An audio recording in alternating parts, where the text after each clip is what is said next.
Pan Pacific সোনারগাঁয়ে এত সুন্দর একটি শোরুম আমি ওপেনিং করতে পেরেছি, আমার কাছে খুবই ভালো লাগছে। এইটা আমাকে যখন সাংবাদিকরা আমাকে প্রায় সময় আমাকে খোঁচা মেরে মেরে বলতেন যে নায়িকারা নাকি অনেক কিছু হাইড করে, তা আমি আপনাদেরকে কথা দিয়েছিলাম আমি কোনো কিছু হাইড করব না, আমি যখন বিয়ে করব আপনাদের সবাইকে জানাবো। তো আমি আমার কথা রেখেছি। আমি যখন কাবিন হয়েছে, আমার আসলে কাবিন হয়েছে এখন, তো আমার যখন কাবিন হয়েছে আমি সবাইকে জানিয়েছি। ইনশাল্লাহ আমার যখন নতুন জীবনে আবার নতুন কেউ আগমন হবে আমি আপনাদের সবাইকে অবশ্যই জানাবো। কাবিনটা আসলে বলতে পারবো না কত হয়েছে, এটা একান্তই আমাদের ব্যক্তিগত ব্যাপার আর পারিবারিক ব্যাপার। তো কাবিন যা হয়েছে এটা আমাদের নিজেদের দুই ফ্যামিলির অবশ্যই সমঝোতাই হয়েছে। আমাদের ভাইদের সাথেই কথা বলা, কথার মাঝখানে একটা কথা, এটা আসলে চাপ দেওয়ার তো কিছু না। একটা সবাই তো বিয়ে করার জন্য তাড়াতাড়ি বলে, হয়তো আমাদের দেশের সার্বিক পরিস্থিতিতে বিয়ের অনুষ্ঠানটা হয়নি। এখন এটা যদি ওভাবে আপনারা বলেছেন দেখেই নিউজটা ওভাবে করেছি, জানি না কে করেছে। চাপ তো দিতেই পারে, চাপ তো দিবে, আসলে ওইভাবে চাপ দেওয়া না, অন্যভাবে না, চাপ দেওয়ার কোনো ব্যাপার না। এটা জাস্ট আমি ওকে বলেছিলাম যে আমাকে নিয়ে সাংবাদিকরা অনেক নিউজ করছে, তাড়াতাড়ি বিয়ের অনুষ্ঠানটা করলে ভালো হয়। ও চাচ্ছিল তাড়াতাড়ি অনুষ্ঠানটা করার, কিন্তু পারিপার্শ্বিক অবস্থা, ফ্যামিলি ব্যাপার আছে, তারপর হচ্ছে ওর একটা বিজনেসের ব্যাপার আছে, কারণ বিয়ের একটা হিউজ একটা খরচ আপনারা জানেন। তো একটা হিউজ খরচটা মানে জমিয়ে কিন্তু একটা বিয়ের প্রিপারেশন নিতে হয়। তো এটারই একটা ব্যাপার ছিল। দেশের পলিটিক্যাল ইস্যুও ছিল এখানে, আর আগে থেকে আমাদের করার কথা ছিল কিন্তু হয়নি। আপু সাধারণত আমরা দেখি বাংলা চলচ্চিত্র যারা নায়িকারা রয়েছেন, অভিনেত্রীরা, তারা বেশি বিয়ের পরে বা বাচ্চা নিয়ে হাজির হয় বেরিয়েছে। সেক্ষেত্রে আপনি ব্যতিক্রম, আপনি সবাইকে আগে তো বলছিলেন ডাকডোল পিটিয়ে আয়োজন করছেন, এই প্ল্যান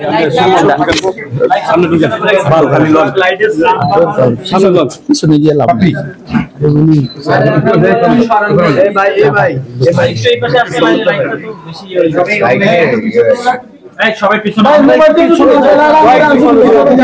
মোবাইল না ভাই,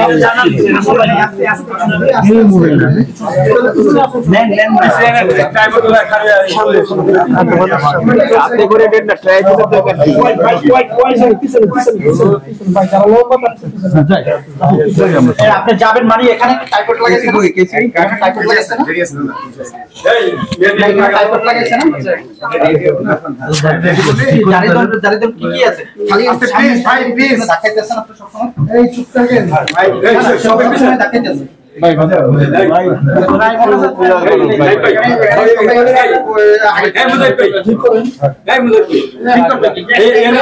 সবাই পিছনে আসেন, পিছনে আসেন।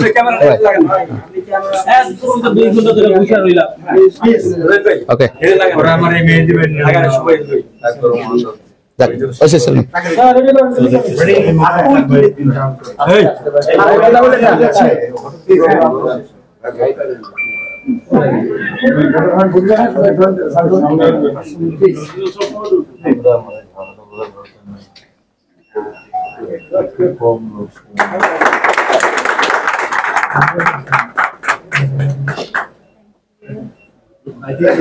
আজকে আমাদের শতরূপার সময় কর্ণধার কার্তিক ওনার আজকে প্যান প্যাসিফিক সোনারগাঁ হোটেলে আজকে ওনার এই শোরুমটা উদ্বোধন হয়েছে। So from behalf of pan Pacific Sonargaon hotel we are very glad, and আমরা মনে করি যে বাংলাদেশে শতরূপার জুয়েলার্স অত্যন্ত স্বনামধন্য একটি জুয়েলারি ইন্ডাস্ট্রিতে একটি প্রতিষ্ঠান। তো তার এখানে আগমন, আমাদের হোটেলে যে সমস্ত গেস্ট আসবেন, শুধু ইনহাউস গেস্ট না, বাইরে থেকেও যারা আসবেন তারা ডেফিনেটলি ওনার এখান থেকে ভালো এবং অথেন্টিক জুয়েলারি সেটা পাবেন। এবং আমরা প্যান প্যাসিফিক সোনারগাঁ হোটেল এবং সবাই আজকে ওনার অত্যন্ত সাফল্য কামনা করছি।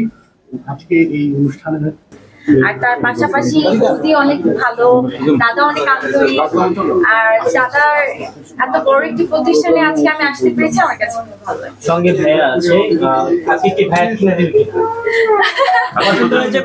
আমরা তো 17 থেকে সবসময় কিনি, আজকে আমরা নতুন ব্রাঞ্চে আসলাম উদ্বোধনে। আপনারা আসলে দেখতেছেন, দেখি 17 উপর তো কালেকশন সবসময় সুন্দর থাকে, আপনারাও দেখেন, মিডিয়া সবাই আছে। এখন যদি পছন্দ করে অবশ্যই কিনে দিব না। আজকে পছন্দ করতে হবে, এই শুধু খাচ্ছাড়া করে না। আজকে পছন্দ করবো, সবাই সামনে বলছে আমাকে কিনে দিবে আজকে।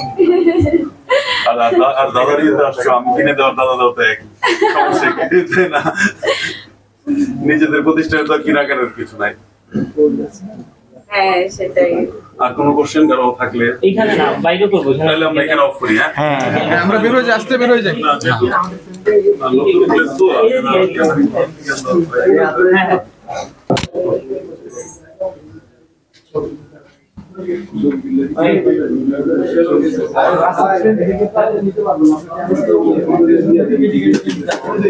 Yeah.